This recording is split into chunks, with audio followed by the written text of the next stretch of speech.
नमस्कार आप सभी को। एनाटॉमी फिजियोलॉजी के यूनिट का जो सिलसिला हमने चलाया हुआ है, उसी सिलसिले के संदर्भ में दो परिचय के वीडियो हम पहले अपलोड कर चुके हैं। यह तीसरा वीडियो है। प्रथम वीडियो लेक्चर के माध्यम से हमने यह स्पष्ट किया था कि एनाटॉमी जो है वह अध्ययन की दृष्टि से कितने भागों में बांटी जाती है, साथ ही एनाटॉमी कितने प्रकार की होती है। मैंने आपको स्पष्ट किया था कि एनाटॉमी 3 प्रकार की होती है, जिसको हम लोग ह्यूमन एनाटॉमी, जिसको हम लोग फाइटोटॉमी और जूटोमी के रूप में जानते हैं। साथ ही जब लोग अध्ययन की बात करते हैं तो एनाटॉमी को 2 भागों में विभक्त किया जाता है, मैक्रोस्कोपिक एनाटॉमी और माइक्रोस्कोपिक एनाटॉमी।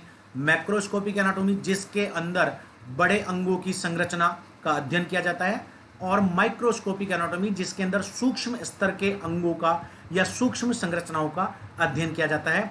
तो आज हम तीसरे भाग को शुरू कर रहे हैं, जिसके अंदर हम लोग माइक्रोस्कोपिक एनाटॉमी के बारे में चर्चा करेंगे कि किस प्रकार से शरीर के सूक्ष्म भागों का अध्ययन करने के लिए एनाटॉमी प्रयोग में लाई जाती है। लेकिन उससे पहले वही निवेदन जो हर बार आपसे करते आए हैं, और सबसे पहले आप लाइक कर दें। लाइक करने के बाद आप शेयर करें सभी अपनी अपनी फेसबुक वॉल के ऊपर, व्हाट्सएप ग्रुप के ऊपर। साथ ही सब्सक्राइब अगर आप लोगों ने नहीं किया है तो सब्सक्राइब कर लें। हम लोग बहुत जल्दी शुरू करते हैं। तो नियमित अध्याय के साथ माइक्रोस्कोपिक एनाटॉमी के बारे में आज हम चर्चा करेंगे।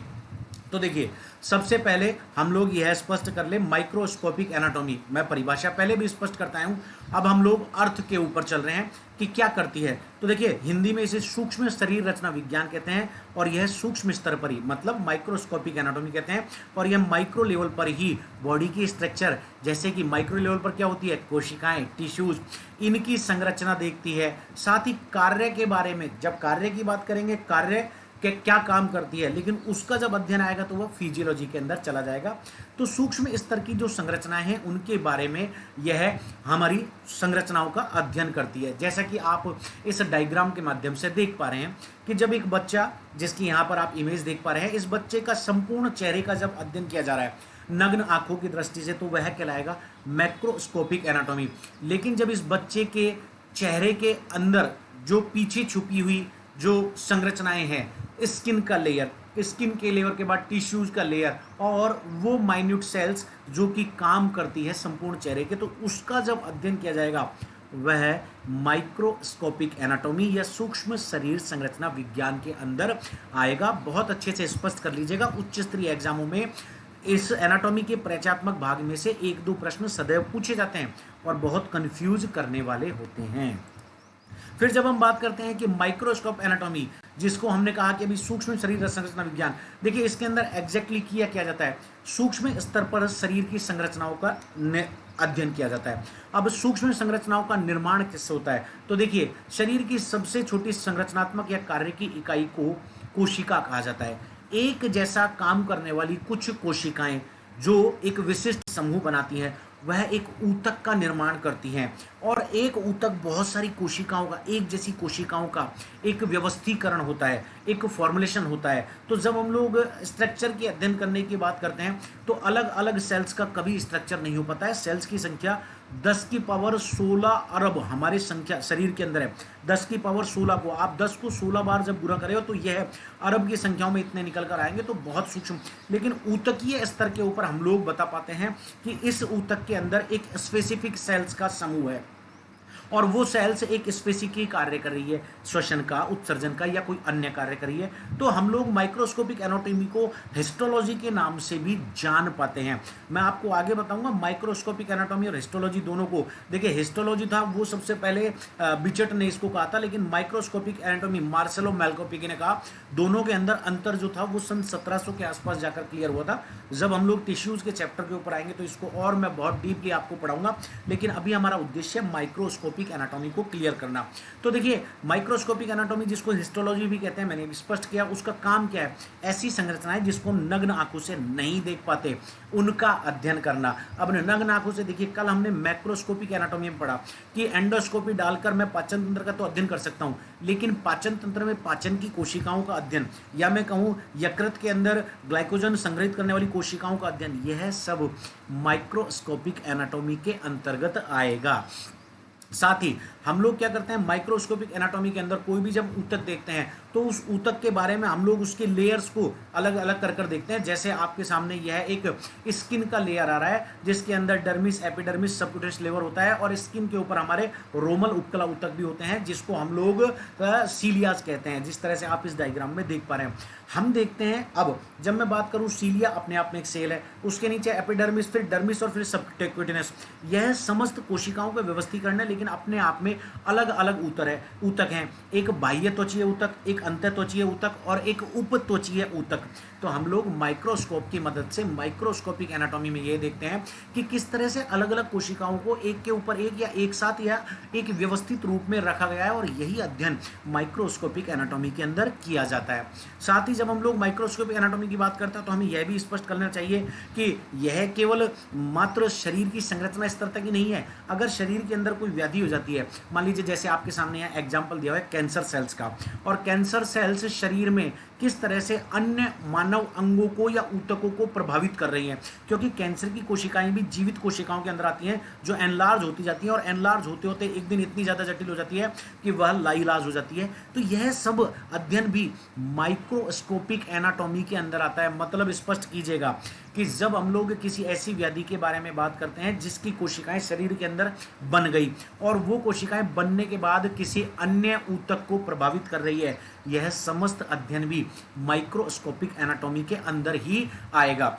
आमतौर पर जब हम लोग ऊतक विज्ञान या कोशिका विज्ञान की बात करते हैं तो ऊतक विज्ञान में ऊतकों का अध्ययन करते हैं, कोशिकाओं में कोशिका विज्ञान में कोशिकाओं का अध्ययन करते हैं। लेकिन कैसे करते हैं उसको करने के लिए हम लोग क्या करते हैं, या तो इमेजिंग तकनीक के माध्यम से पिक्चराइजेशन करते हैं या फिर हम लोग क्या करते हैं सेक्शनिंग करते हैं। सेक्शनिंग के अंदर हम क्या करते हैं ऊतकों को बहुत, जैसे मान लीजिए एक सेंटीमीटर का ऊतक है, उस 1 सेंटीमीटर के ऊतक के 100 से ज़्यादा या 1000 से ज़्यादा पतले स्लाइड्स किए जाते हैं और फिर उन स्लाइड्स को हम लोग माइक्रोस्कोप की, अब देखिए जो हम लोग लैब में माइक्रोस्कोप यूज़ करते हैं स्कूलों में वह बहुत सामान्य स्तर का होता है। मैं बात कर रहा हूँ एक 10 गुना ज़्यादा क्षमता, 100 गुना ज़्यादा क्षमता के माइक्रोस्कोप की, जो कि बायोलॉजिकल फिजियोलॉजिकल लैब्स के अंदर काम में आता है। और फिर उसके ऊपर नग्न आंखों से तो हम अध्ययन कर ही नहीं कर सकते, हम लोग उसके ऊपर लाइट माइक्रोस्कोप या इलेक्ट्रॉन माइक्रोस्कोप जो कि देखने की क्षमता को 1 अरब गुना तक बढ़ा देते हैं, उनके तहत हम लोग अध्ययन करते हैं। तो फिर से स्पष्ट कीजिएगा, हम लोग क्या करते हैं ऊतक की सेक्शनिंग करते हैं। सेक्शनिंग किसको कहते हैं,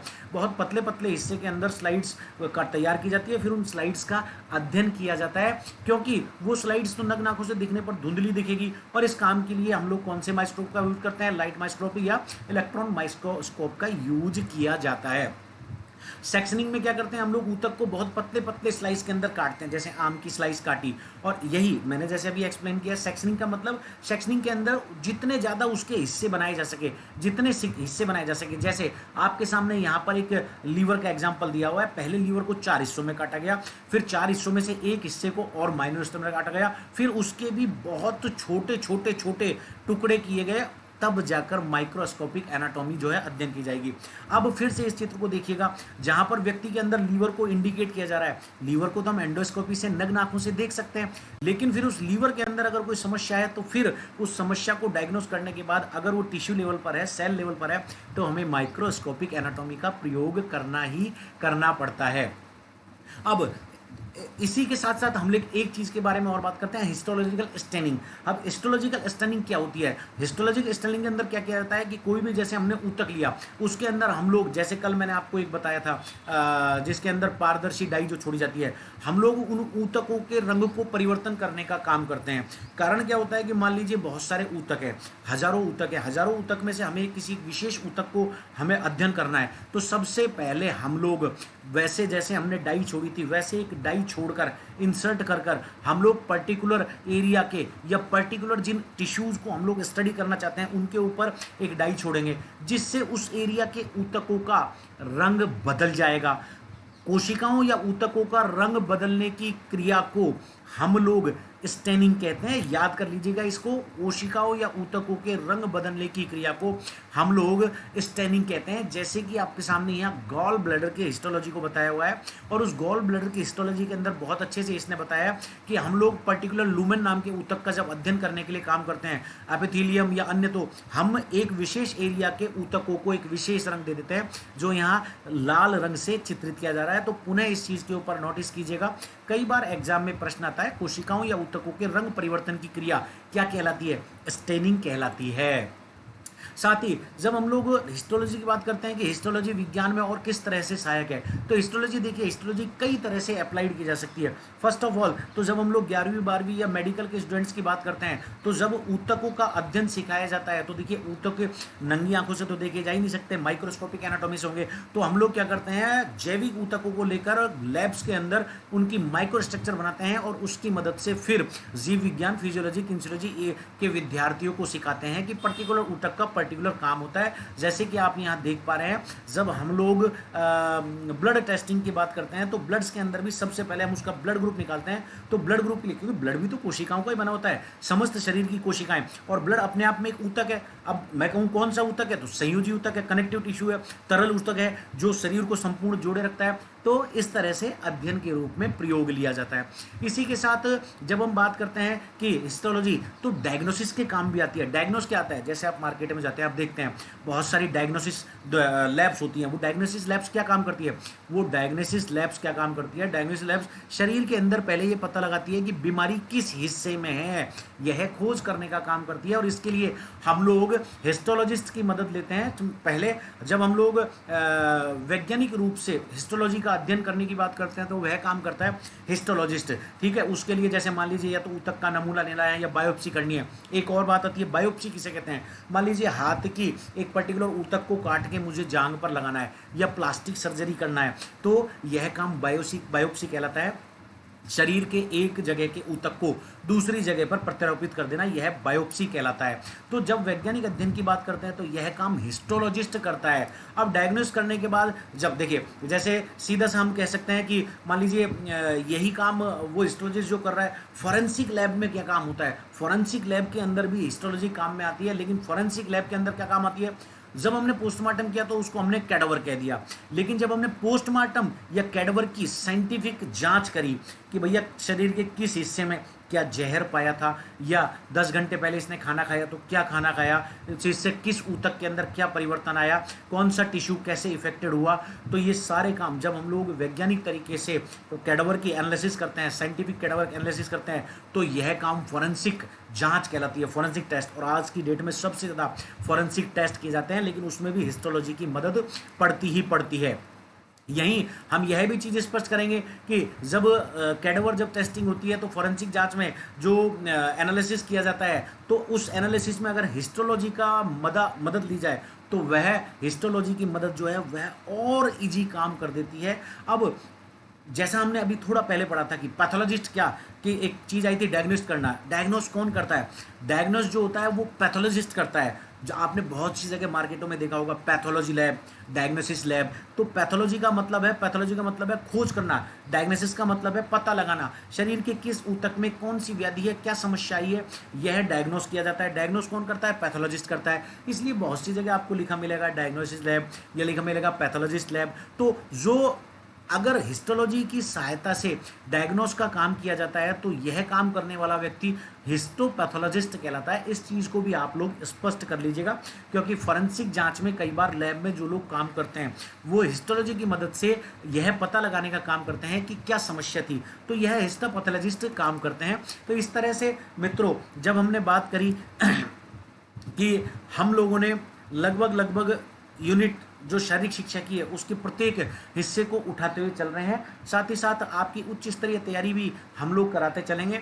मैं आज से एक नया प्रक्रम आपके बीच में लेकर आया हूँ। आप देख सकते हैं कि हमारी स्क्रीन के ऊपर जितने भी अभी तक हमने शारीरिक शिक्षा की यूनिट्स की बात करी है, तो शारीरिक शिक्षा की यूनिट से रिलेटेड जितने भी वीडियोज़ हैं वो प्लेलिस्ट के अंदर हमने डाले हुए हैं। जब आप हमारे यूट्यूब चैनल के ऊपर जाएंगे, चूँकि 80 से ज़्यादा वीडियोज हो चुके हैं, मैं आपको बता दूं 80 से ज़्यादा वीडियोज, और प्रतिदिन के 3 वीडियो आ रहे हैं। अगर आप अभी से नहीं देखेंगे तो प्रतिदिन 3 के हिसाब से 1 महीने में 90, और 1 साल के अंदर कितने होंगे, 840 वीडियो। कितने हो जाएंगे, 840 और 80 लगभग 1000 के आसपास।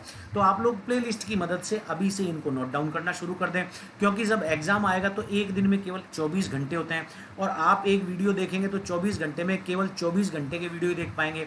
लेकिन अगर 1000 वीडियोज़ की आप बात करेंगे, तो 1000 वीडियोज़ मान लीजिए एवरेज एक वीडियो कितने मिनट का है, 5 मिनट का, तो 5 को 1000 से गुना किया 5000 मिनट, तो कितने घंटे बनते हैं उसके अंदर 60 का भाग देते हैं हम लोग 5000 में, तो 60 का भाग दिया तो 6 8 48 और 20 छः दूनी 6 तिया 18 और हमने बात करी 840 घंटे के आसपास, मतलब आप लोग 24 घंटे अगर लगातार देखेंगे तो 240 घंटे और 960 घंटे, मतलब बिना नींद गंवाए आप 40 दिन तक जाग के देखेंगे, तब जाकर हमारे 1000 घंटे के वीडियोस पूरे हो पाएंगे। ऐसा नहीं हो, इसके लिए आप अभी से तैयारी करना शुरू कर दें। सारी प्लेलिस्ट आपके सामने, 1-2 प्लेलिस्ट मैं डालना छोड़ गया जो नहीं है, लेकिन मैं यहाँ डिक्लेयर कर रहा हूँ जो जो आपके रिलेटेड हैं, एनाटॉमी, फिजियोलॉजी, शारीरिक शिक्षा का अर्थ, योग, टूर्नामेंट, फिटनेस, कठिनतम प्रश्न, खिलाड़ियों की सीधी भर्ती, स्पोर्ट्स ट्रेनिंग, या मैं कहूँ किन्सियोलॉजी, या 25 टेस्ट, हमने टेस्ट पेपर भी लिए हैं, उनके 25 वीडियो हैं आप देखेंगे। इंडिया इन ओलंपिक्स लाइव प्रश्नोत्तर के भी 17 सेशन हमने चलाए हैं, वह भी लाइव के माध्यम से। बाकी सभी वीडियोस तो आपको वीडियोस में मिलेंगे, जो लाइव सेशन हमने चलाए थे वो लाइव्स के अंदर मिलेंगे। और लाइव सेशन की जब बात आती है तो बहुत जल्दी हम लाइव सेशन शुरू कर रहे हैं, लेकिन अब लाइव सेशन उन्हीं लोगों के साथ शुरू होगा जो हमारे चैनल के मेंबर होंगे। तो आपसे निवेदन रहेगा कि ऊपर जो आप देख रहे हैं, जब आप चैनल पर जाएंगे तो एक ज्वाइन बटन आएगा, उस ज्वाइन बटन को आप प्रेस करें, वो एक नॉमिनल फी आपसे भुगतान के रूप में मांगेगा, वह यूट्यूब लेगा, आपको मुझे देने की आवश्यकता नहीं है। बहुत से लोगों के मैसेज आ रहे हैं सर आपको दे दें, यूट्यूब को दीजिए, यूट्यूब आपसे लेगा। और उसके बाद ज्वाइन जब आप कर लेंगे, 50 के आसपास मेंबर होते हैं, हम लोग लाइव स्ट्रीमिंग शुरू करेंगे, जिसमें बहुत बेहतरीन प्रश्न आपके लिए लेकर आएंगे। तो नमस्कार मित्रों, इसका टेस्ट 11 बजे जरूर देखें, टेस्ट देखने के बाद शाम को आंसर की जरूर देखें, और भगवान से आपके उज्जवल भविष्य की शुभकामनाएं। जय हिंद, जय भारत, आपका भरत सिंह गुर्जर, नमस्कार।